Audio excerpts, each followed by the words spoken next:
जो कुछ सोच रही थी बिल्कुल सही सोच रही थी। मेरा अंदेशा बिल्कुल सही था।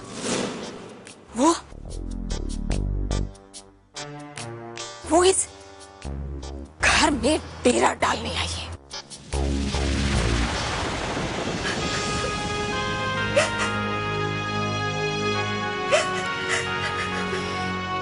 मत रो सीमा। अरे छोटा सा एक्सीडेंट हुआ है, समीर को ज्यादा चोट भी नहीं आई है। हाँ मौसी जी, लेकिन एक्सीडेंट बड़ा भी तो हो सकता था।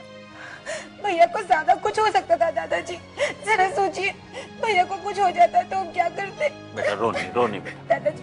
दादाजी अब भैया को बोल दो कि अब से वो गाड़ी खुद नहीं चलाएंगे। प्लीज दादाजी, आप भैया से बोल दो कि वो घर में ही रहेंगे, ऑफिस भी नहीं जाएंगे। हाँ। बस हमारे साथ ही रहेंगे दादाजी। हाँ बेटा मैं बोल दूंगा। हाँ जाओ अपने कमरे में जाओ। दादाजी भैया को बोल दे। हाँ बोल जाओ।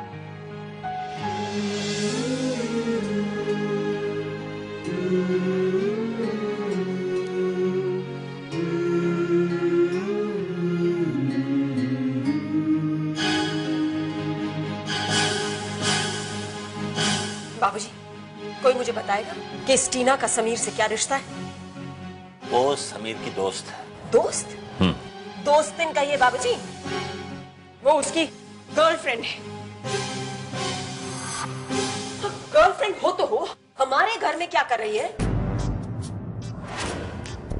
अरे वो दोनों साथ थे और समीर को चोट आई थी, इसलिए वो यहाँ उसे छोड़ने आई थी। छोड़ने नहीं आई है मौसी जी, वो हमारे घर में तमाशा देखने आई है। समीर घायल हुआ है, उसका उससे कोई लेना देना नहीं है। और अगर है भी तो हमें क्या? अब तो समीर भी हमारा नहीं रहा ना। मोहिनी, बंद रखो अपना मुंह। जब भी मुंह खोलेगी कुछ ना कुछ बुरा बोलती है।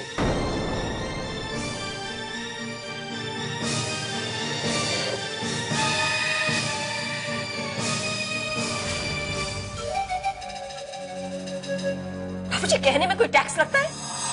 मैं जब भी कुछ कहती हूँ आपको बुरा लगता है, और अगर और कोई इनसे ये कहेगा तो ये मान लेंगे।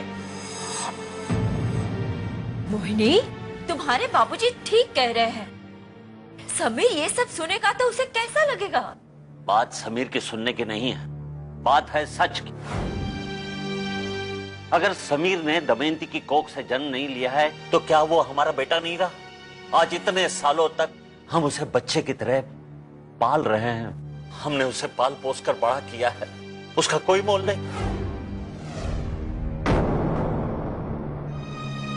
लेकिन इसे रिश्ते का क्या मोल? बस रिश्तों की जोड़ तोड़ में लगी रहती है।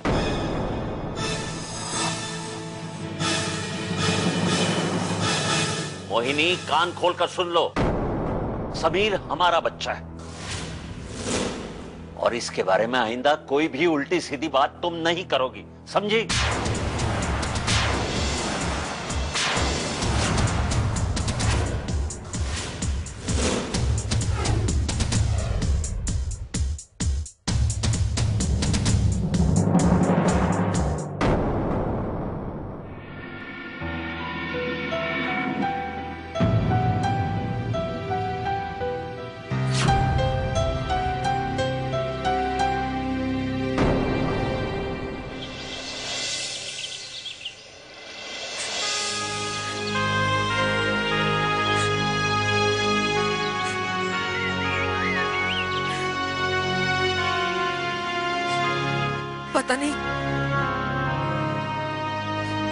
पता नहीं ये सब क्या हो रहा है। ऐसी कौन सी गलती की है मेरे बच्चे ने जो इसे इतनी बड़ी सजा मिल रही है? पहले पिता को खोने का दुख, फिर जाके इस उम्र में ये पता चलना कि जिसे वो अपने माँ बाप समझ रहा था वो तो दरअसल उसके माँ बाप है ही नहीं। और ऊपर से ये एक्सीडेंट। पता नहीं क्या हो रहा है उस बेचारे के साथ। शायद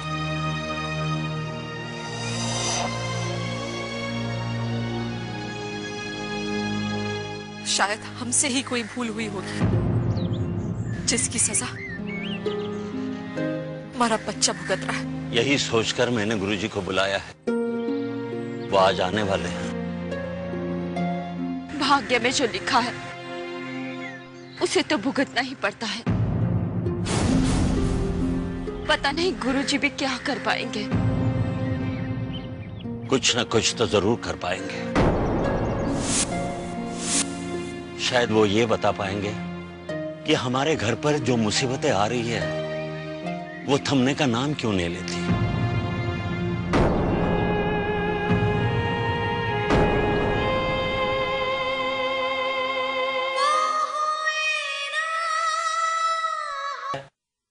ये आप क्या कह रहे हैं गुरुजी? ज्योतिंदर जी, जैसे मैंने आपके घर में पांव रखा मुझे आप शकुन का आभास हुआ। आपकी कुंडलियां देखकर तो मुझे पूरा विश्वास हो गया कि इस घर पे दोष है। कैसा दोष गुरुजी? पितृदोष।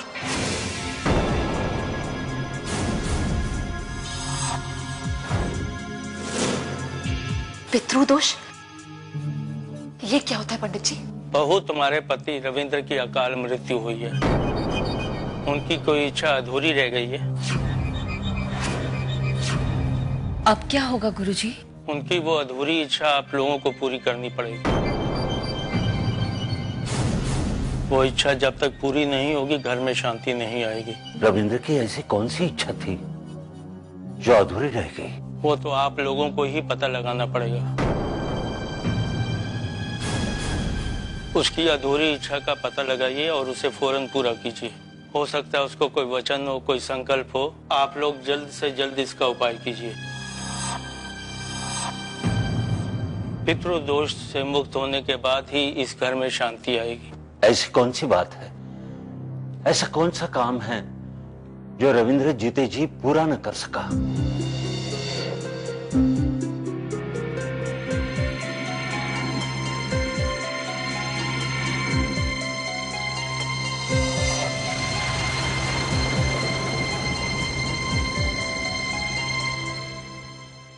हेलो। मुबारक हो टीना, तुम तो मेरी उम्मीद से भी ज्यादा तेज निकली।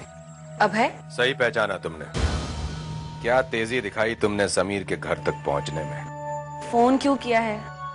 तुम्हें याद दिलाने के लिए कि अब जब वहां पहुंची गई हो तो अपना काम भी शुरू कर दो। काम? कैसा काम? लोगों का दिल जीतने का काम टीना, और इसकी शुरुआत करो दमयंती भाभी से। बहुत सीधी है वो, लेकिन ध्यान रखना, सीधी है मगर बेवकूफ नहीं है। हो गया, अब मैं रखूं? एक बात और सुनो, दमयंती भाभी के साथ साथ कुसुम मौसी को पटाना मत भूलना। अगर ये दोनों तुम्हारे काबू में आ गई तो समझ लो उस घर में तुम्हारा रहना पक्का। मैं फोन रखती हूँ।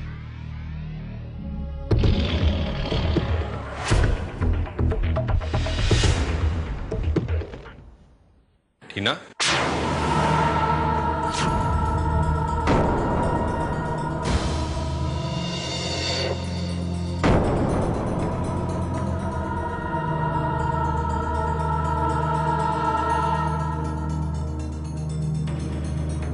समीर, तुम कब आए? बस अभी अभी अपनी दोस्त से बात कर रही थी। हाँ, वो मैं उसे बता रही थी कि तुम्हारे घर वाले कितने अच्छे हैं। वो तो है। जानती हो समीर, इतने बड़े घर में जहाँ दादाजी है, माँ जी है, बुआ जी है, मैं पहले कभी नहीं आई। और इन सब का प्यार पाने के बाद तो ऐसे लगता है कि मैं यहाँ से कभी जाऊं ही ना, हमेशा यही रहूं इन सब के बीच। वो भी हो जाएगा टीना, तुम एक बार ठीक तो हो जाओ। अब तो मैं चाहती हूँ मैं कभी ठीक ही ना हूँ। क्यों? और नहीं तो क्या, ना तो मेरी चोट ठीक होगी और ना ही तुम मुझे यहाँ से जाने के लिए कहोगे। टीना, तुमसे यहाँ से जाने के लिए अब कोई नहीं कहेगा। Promise? Promise. Oh Sameer, I love you so much.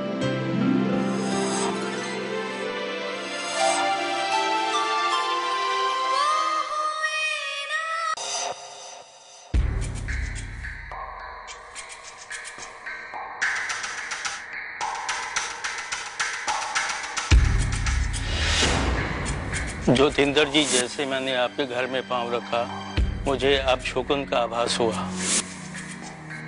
आपकी कुंडलियां देखकर तो मुझे पूरा विश्वास हो गया कि इस घर पे दोष है। कैसा दोष गुरुजी? पितृदोष। बहू, तुम्हारे पति रविंद्र की अकाल मृत्यु हुई है। उनकी कोई इच्छा अधूरी रह गई है। उनकी वो अधूरी इच्छा आप लोगों को पूरी करनी पड़ेगी। वो इच्छा जब तक पूरी नहीं होगी, घर में शांति नहीं आएगी।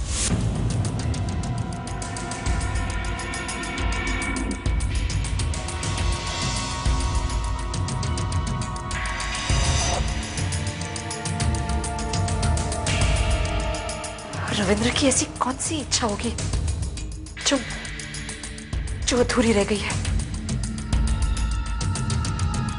ये कैसे पता लगेगा? कुछ समझ में नहीं आ रहा मेरे। उनकी इच्छा मैं कैसे पूरी करूंगी? कहीं उन्होंने कुछ लिखा हो तो?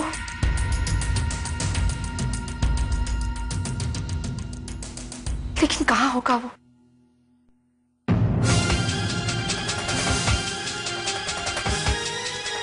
उनकी डायरी, हाँ, जो पुलिस ने वापस की, शायद उसमें कुछ होगा।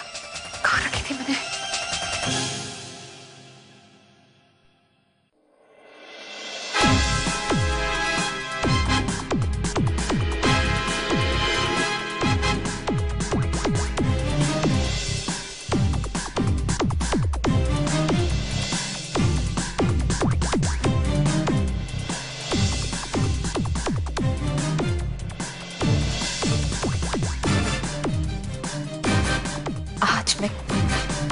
एक लड़की से मिला और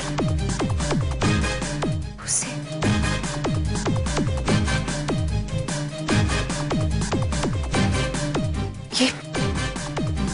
इसमें तो ये लिखा है कि उन्होंने वादा किया था कि किसी आरती शर्मा नाम की लड़की को अपने घर की बहू बनाएंगे। आरती शर्मा। लेकिन ये बात उन्होंने मुझसे क्यों नहीं कही? ये तारीख, ये तो वो दिन है जब वो जहाज के ट्रायल के लिए गए थे और उनका एक्सीडेंट हुआ था।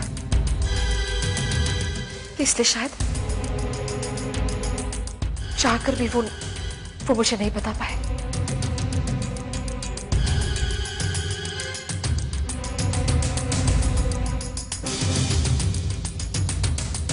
आरती शर्मा, दीनानाथ शर्मा ब्राह्मण कुल की है और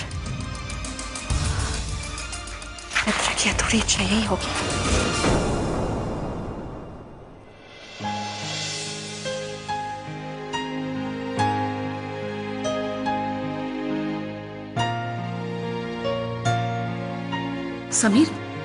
समीर बच्चे, तुम यहाँ क्या कर रहे हो? तुम्हें तो आराम करना है ना।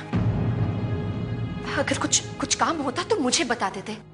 इस हालत में तुम। मैं ठीक हूँ माँ। मैं आपसे कुछ पूछना चाहता था। पूछो ना बच्चे। माँ, टीना का कोई नहीं है। मेरा मतलब है उसकी देखभाल करने वाला कोई नहीं है। तो क्या वो कुछ दिनों के लिए यहाँ रह सकती है जब तक वो ठीक ना हो जाए? ये क्या समीर, आज तक तो तुमने कभी कुछ पूछा नहीं है। हमेशा सिर्फ बताया है। तो फिर आज क्यों पूछ रहे हो बच्चे? क्यों अपनी मां को पराया कर रहे हो समीर? बच्चे, ये घर तुम्हारा ही है। तुम्हें कोई भी फैसला लेने का पूरा हक है। किसी की इजाजत की तुम्हें कोई जरूरत नहीं है। तुम्हें जो ठीक लगता है तुम वही करो। वही करो।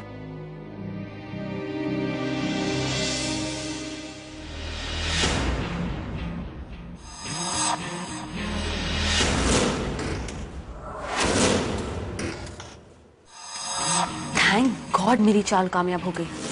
आखिर दमयंती ने अपने मुंह से कह दिया कि समीर इसी घर का बेटा है। मतलब ये सब आज नहीं तो कल मेरा हो जाएगा।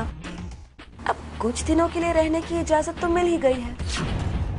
अब मैं देखती हूँ कि कैसे इन कुछ दिनों को हमेशा में बदल दूं। और एक बार शादी हो गई तो फिर इस माता जी को भी धक्के मार मार के इस घर से निकाल दूंगी, वरना कौन झेलेगा इसे।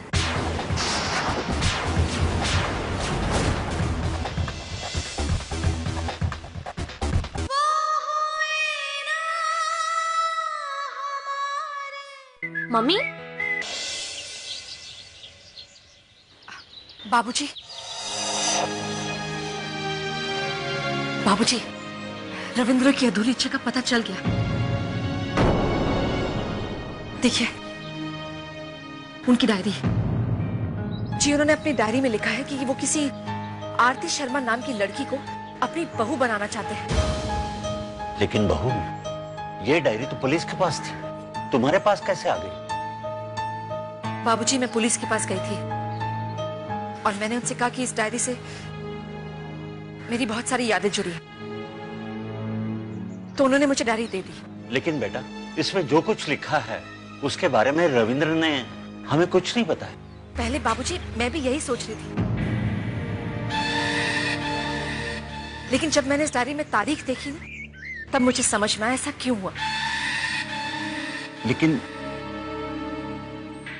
तारीख, ये वो तारीख है जिस दिन वो अपने नए जहाज के ट्रायल के लिए गए थे,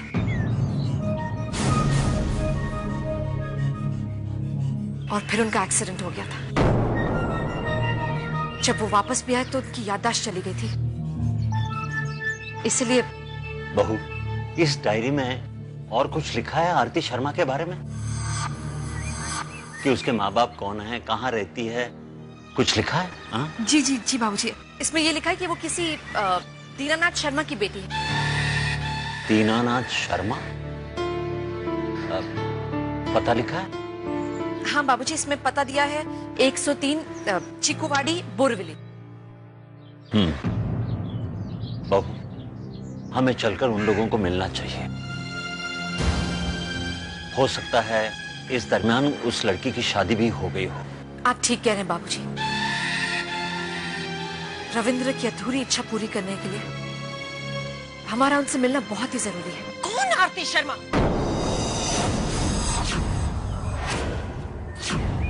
और किसकी बहू? जब समीर इस घर का बेटा है ही नहीं, तो वो उसकी बहू कैसे होगी?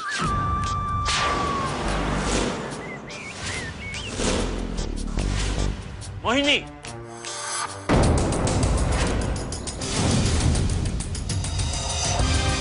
समीर के खिलाफ आग उगलना बंद करो। इस घर में क्या होगा और क्या नहीं होगा ये मैं तय करूंगा, तुम नहीं। हाँ हाँ बाबूजी, आपको तय करना है ना, तो तय कर लीजिए। आप सब कुछ लुटा दीजिए, घर की धन दौलत। और भैया के जाने के बाद वैसे भी बचा ही क्या है? मोहिनी, या तो अपना मुंह बंद करो और बर्दाश्त नहीं होता तो चल जाओ यहाँ से। देख क्यों जाऊं बाबूजी? आप जो कुछ कहेंगे, जो कुछ फैसला करेंगे, मैं यहाँ खड़ी चुपचाप सुनती रहूंगी।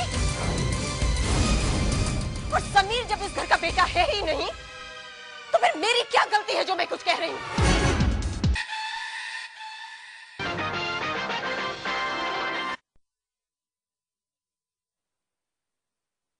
क्लिनिक प्लस शैम्पू बालों